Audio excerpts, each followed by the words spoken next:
Hello everyone, this side doctor Seema Jha. जैसे मैंने पहले आपको बताया था ओरल हाइजीन के बारे में, मुझे आशा है कि आप लोगों ने उसको ध्यान से सुना और अपने ओरल हाइजीन मेंटेन नहीं की। उस तरीके से मैंने आज एक टॉपिक उठाई है जो है आरसीटी। आरसीटी यानी रूट कैनाल ट्रीटमेंट। अब ये बेसिकली होता क्या है? आरसीटी बेसिकली होता है जब हमारे टीथ में इन्फेक्शन आ जाता है जो कि नर्व तक टच हो जाता है, तो उसकी वजह से हमें उसे निकालना पड़ता है। तो उस प्रोसेस को निकाल के उसे डिसइंफेक्ट करना पड़ता है, फिर उसको फिलिंग करनी पड़ती है और उसको वापस से आपकी टूथ स्ट्रक्चर को कंप्लीट करना पड़ता है, जिससे कि आप बाकी च्यूइंग में प्रोसेस में आपको कोई इंटरफेरेंस ना हो और आप नॉर्मली च्यूइंग कर सकें। तो इसलिए ये सब जानना जरूरी है कि आपको आरसीटी करने की ज़रूरत पड़ जाती है। क्यों? क्योंकि ओरल हाइजीन मेंटेन नहीं करते। तो सबसे पहले ये जानना है कि टीथ स्ट्रक्चर क्या होती है। बेसिकली लोग जानते हैं टीथ स्ट्रक्चर होती क्या है, तो मैं आपको एक फोटो के माध्यम से बता रही हूँ कि टीथ स्ट्रक्चर एक्चुअली क्या है। तो टीथ स्ट्रक्चर देखो यहाँ पे बनी हुई है फिगर्स। देखो यहाँ पे सबसे पहले इनामल है, डेंटिन है, देन ये पल्स कैविटी है, फिर ये जिंजाइवा है जो पिंकिश कलर का होता है, फिर ये रूट कनाल्स है। यही कनाल्स इन्फेक्टेड हो जाते हैं तो हमें आरसीटी करनी पड़ती है अगर आप ओरल हाइजीन मेंटेन नहीं करते हो। हमेशा याद रखना, मैं बार बार इस चीज़ को बता रही हूँ कि ओरल हाइजीन मेंटेन नहीं करने से सारी परेशानी होती है। तो ये बोन्स के हैं, ये सीमेंटम है, ये ब्लड सप्लाई, नर्व सप्लाई और वेसल्स हैं जिससे कि दांतों को न्यूट्रिशन मिलता है, जिससे दांत आपके मजबूत बनते हैं। ये आपके नॉर्मल एनाटॉमी हो गए। और इसमें जो नर्व सप्लाई होता है जहाँ से न्यूट्रिशन हमें प्रोवाइड होते हैं, वो नर्व सप्लाई ये सारे हैं, ये सारे नर्व सप्लाई हैं। ये मैंडिबुलर टीथ के, मैंडिबुलर टीथ यानी कि नीचे वाले टीथ जितने भी होते हैं सारे के नर्व सप्लाई दिए हुए हैं, जिससे कि हमें न्यूट्रिशन दांतों को प्रोवाइड होता है। और इसी सब जगह से हम जो है दांतों में तो अगर हमें कोई प्रॉब्लम होती है तो इंजेक्शन भी इन सब साइडों में लगते हैं, जिससे कि दांत नम हो जाते हैं, तो हम ट्रीटमेंट आसानी से कर सकते हैं और पेनलेस होते हैं। ये नीचे वाले टीथ हो गए, ये अपर टीथ हो गए। नीचे वाले टीथ को मैंडिबुलर टीथ कहते हैं और अपर टीथ को मैक्सिलर टीथ कहते हैं। दोनों के नर्व फंक्शंस दिए हुए हैं यहाँ पे, जो आपको न्यूट्रिशन ही प्रोवाइड करते हैं। और साथ ही साथ जब कोई प्रॉब्लम आती है टीथ में उन सब साइडों में, तो अकॉर्डिंगली हम वहाँ पे लोकल एनेस्थीसिया देकर ट्रीट करते हैं। इसी तरीके से हम आरसीटी में भी लोकल एनेस्थीसिया देकर ट्रीट करते हैं। जैसे ये पिक्चर्स है, देखो इन्होंने एक पिक्चर हमने रखी है, रियल पिक्चर्स है ये। इन्होंने ये टाटर हो रखे थे इनके दांतों में, तो टाटर की वजह से इनके दांत बहुत ही खराब हो गए थे। और धीरे धीरे ये जो टाटर्स हैं धीरे धीरे एक कैविटी बनाना शुरू कर देते हैं। जब कैविटी बनाना शुरू कर देते हैं तो कैविटी धीरे दांतों को खोखला कर देता है, देखो दांत ऐसे खोखले हो जाते हैं। इसके बाद इसमें और कुछ गुंजाइश नहीं होती, तो हमें आरसीटी करनी पड़ती है। एंटीरियर टीथ की है, आरसीटी करनी पड़ती है, तो इसके लिए आरसीटी की जरूरत पड़ती है।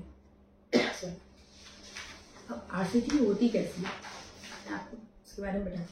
आरसीटी बेसिकली आजकल तो बहुत लोग जानते हैं यूट्यूब पे और फेसबुक पे और बहुत जगहों पे कि आरसीटी क्या होती है। फिर भी मैं आपको बताती हूँ, आरसीटी ट्रीटमेंट है जिसमें कि कनाल्स में इन्फेक्शन हो जाए या नर्व्स में इन्फेक्शन हो जाए, तो उसे ट्रीट करके ओरिजिनल टीथ को सही करते हैं, जिससे कि वो आपको च्यूइंग में कोई तरह का इंटरफेरेंस ना करे।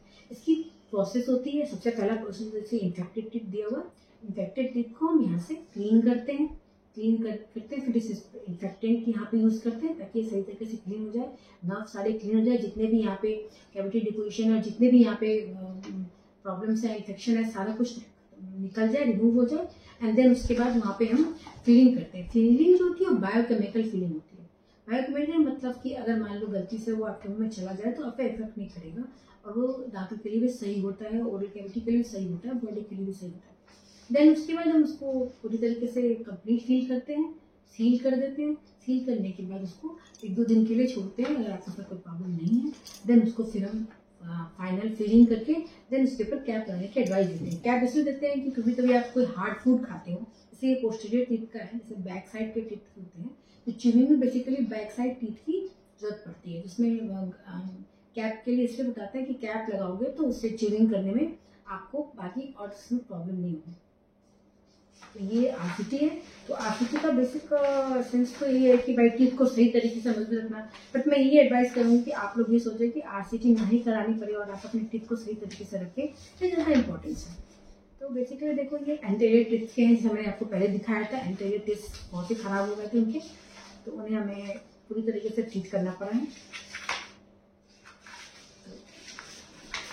तो कैविटी एंटीरियर टीथ के हैं, तो इधर से ट्रीट करना पड़ा है, तो हमने उसमें वही फीलिंग वाली इन्फेक्शन को रिमूव करके इससे अलग की फाइलें यूज़ होती हैं, यूज़ करके हम उन्हें क्लीन करते हैं। देन क्लीन जब प्रॉपर हो जाता है तो उसका एक शेप ले लेते हैं। इस तरीके से शेप ले लिए, उसका एक मेजरमेंट ले लेते हैं, उतनी ही मेजरमेंट की हम वहाँ पे बायोकेमिकल मटेरियल से उसको फिल करते हैं। दैट इज कॉल्ड गट्टा पर्चा। बेसिकली हम गट्टा पर्चा यूज़ करते हैं और सीलेंट यूज़ करते हैं। दोनों ही बायोकेमिकल है, कोई इफेक्टिव नहीं है, किसी तरह से कोई प्रॉब्लम नहीं क्रिएट करता है बॉडी में, और कोई भी नर्व को कोई डैमेज वगैरह कुछ भी नहीं करता। वो जो दांत में आपको इन्फेक्शन है बस उसी के लिए वो हेल्पफुल हो जाता है, और बाकी दांतों में कोई आपको इन्फेक्शन नहीं करता, उससे कोई प्रॉब्लम नहीं होती। बाकी दांत भी आपके इस वजह से स्ट्रांग हो जाते हैं, क्योंकि वो दांत ऑलरेडी स्ट्रांग हो गए तो बाकी दांत भी स्ट्रांग हो जाते हैं। ये ध्यान रखना, इसलिए मैं बार बार आपको ओरल हाइजीन मेंटेन करने की सलाह देती हूँ। तो ये देखो मैंने ये फाइलिंग करी है, ये ओरिजिनल पिच है। फाइलिंग करके हमने मेजरमेंट ले लिए, फिर मेजरमेंट लेने के बाद हमने इसमें फिलिंग करी है। इतनी मेजरमेंट की हमने गट्टा पर्चा यूज़ किया। ये एंटीरियर ये पोस्टीरियर टीथ की है। बैक साइड जो टीथ होते हैं हमारे, इसको पोस्टीरियर टीथ कहते हैं। वैसे आप बैक साइड टीथ कह सकते हो, जो चेविंग टीथ में काम आते हैं। तो इसके लिए हम बेसिकली यहाँ पे जो है हम ये सारा क्लीन करके फिर हम इसमें जब फिलिंग करते हैं, फाइनल फिलिंग, तो इसमें हमें कैप लगाने की एडवाइस जरूर करते हैं। एंटीरियर में भी कैप लगाने की एडवाइस करते हैं, क्योंकि एंटीरियर से भी आप च्यूई तो करते हो ना, काटते तो हो। एंटीरियर में कोई बाइटिंग होती है, एंटीरियर से बाइट होती है, तो वो दांत जब आप ट्रीटमेंट कराते हो तो ऑलरेडी दांत आपके खराब हो गए, तो दांत को आपको नॉर्मल पोजीशन पे तो हम ले आते हैं, बट ओरिजिनल नहीं कर पाते ना। ओरिजिनल और नेचुरल जो टीथ होती है और जो आर्टिफिशियल होती है, दोनों थोड़ा अंतर तो डिफरेंस होता है। इसी वजह से उसमें कैप लगानी पड़ती है, ताकि वो आपके नेचुरल टीथ के साइमल्टेनियसली काम करेगा, दिक्कत नहीं होगी आपको। इसको ध्यान रखना है। और इसके बाद देखो ये फाइनल ट्रीटमेंट होके यहाँ पे एक्सरे लेके सबसे पहले डायग्नोसिस करके हमने एक्सरे लिया था। एक्सरे में पता चला था कि इनको यहाँ पे इन्फेक्शन है, जिसकी वजह से हमने यहाँ पे ट्रीटमेंट करी है। देखो ट्रीटमेंट के बाद का पिक्चर से, आरसीटी के बाद का पिक्चर से कि आरसीटी की हुई है। देखो यहाँ कैनाल्स दिख रहे हैं पूरे, एंड देन ये आरसीटी का फाइनल पिक्चर्स है जो एक्सरे में दिख रहा है। इससे पहले वाले पिक्चर्स हमने लिए नहीं है, अदरवाइज उसमें भी जो है यहाँ पे पूरा इन्फेक्शन था, पूरा फैला हुआ, तो उसको हमने हटा दिया एंड देन इसको किनार ट्रीटमेंट करके इन्होंने हमें यहाँ पे पूरा टेम्परेरी फिलिंग डाली है। टेम्परेरी फिलिंग के 2-3 दिन छोड़ के देन हमें इसमें परमानेंट फिलिंग से इसको फिलिंग कर दिया। परमानेंट फिलिंग से फिलिंग करने के बाद हमने इन्हें 2-3 दिनों के बाद बुलाया, और ताकि इसके जो फीलिंग्स हैं वो सही तरीके से सेट हो जाए दांतों में। फिर हमने उस पर कैप प्रोवाइड कराया। कैप की वजह से वो आज अच्छे से च्यूइंग कर पा रहे हैं और नेचुरल टीथ की तरह ही काम कर पा रहा है। बट फिर भी मैं एडवाइस करूँगी कि आरसीटी ना ही कराने पाए तो बेटर रहेगा। ओरिजिनल होता है और आर्टिफिशियल होता है।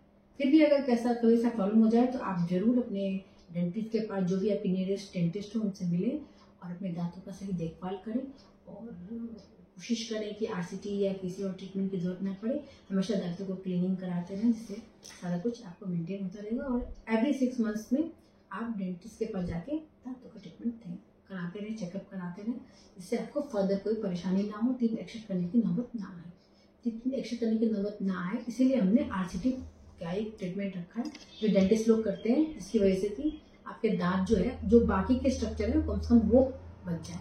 जो स्ट्रक्चर खत्म हो चुके हैं उन्हें तो हम आर्टिफिशियल से उसे ठीक कर देते हैं, बट जो ओरिजिनल टीथ बचे हुए हैं उसे सुरक्षित रखने के लिए ज़रूरी है कि आप उसमें आरसीटी जरूर करवाएं। ऐसे ना छोड़ें, अगर ऐसे आप छोड़ देंगे तो दांत एक्सट्रैक्शन करने की नौबत आ जाएगी। फिर वहाँ पे मसूड़े कमज़ोर हो जाते हैं, वहाँ के बोन्स कमज़ोर हो जाते हैं, जो आप जानते भी होंगे। सब लोग पढ़े लिखे हैं, आजकल तो यूट्यूब वगैरह में सब चीज़ प्रोवाइडेड है, तो आप सब कुछ जानते हैं। बाकी अगर इस आरसीटी के बारे में कोई भी जानकारी आपको चाहिए और भी किसी तरह की जानकारी चाहिए, और आपको ये वीडियो कैसा लगा, अच्छा लगा, कमेंट में हमें ज़रूर बताएं।